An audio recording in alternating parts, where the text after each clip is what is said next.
আপোনাৰ বাইদেউ চেইন আছিলে চেইনডাল গলৰ পৰা কাটি লৈ হাতখন ভাঙি পেলালে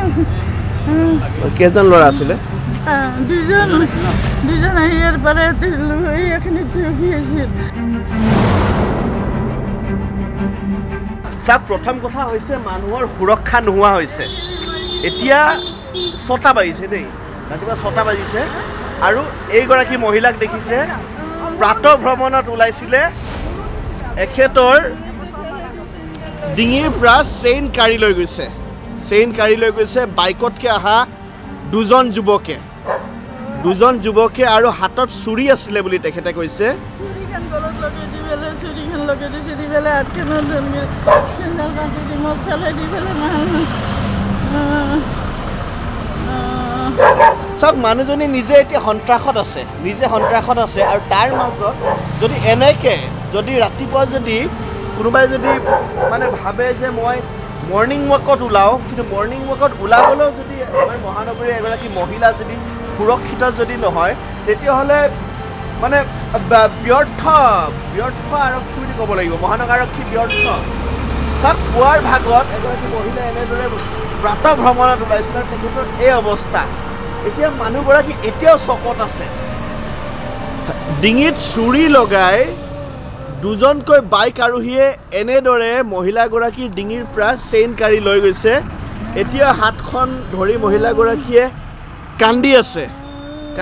স্বাভাৱিকতে এয়া কিন্তু শুভ লক্ষণ নহয় এনেদৰে মহানগৰবাসীয়ে যে নিজকে সুৰক্ষিত বুলি ক'ব পাৰিব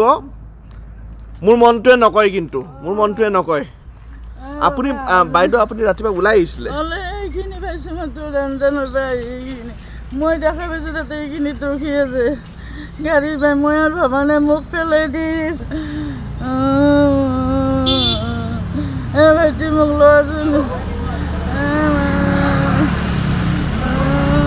এখেতৰ ঘৰৰ মানুহৰ লগত এতিয়া যোগাযোগ কৰাৰ ব্যৱস্থাটো মই কৰি দিম ঘৰৰ মানুহে যাতে তেখেতে ঘৰলৈ জল্দি যাব পাৰে কিন্তু তাৰ আগতে কিছুমান প্ৰশ্ন আছে বাৰু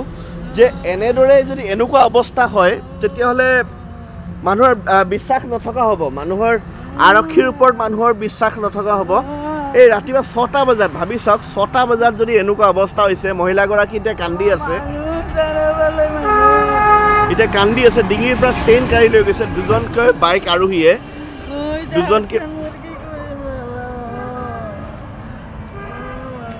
মহিলাগৰাকী কান্দি আছে এতিয়া কথাটো হ'ল আৰক্ষীত আহি পোৱাই নাই মই মহিলাগৰাকীক থৈ আহোঁ কিন্তু আচলতে এনেকৈ চলি আছে মানুহ এতিয়া সাংঘাতিক ৰূপে মানুহ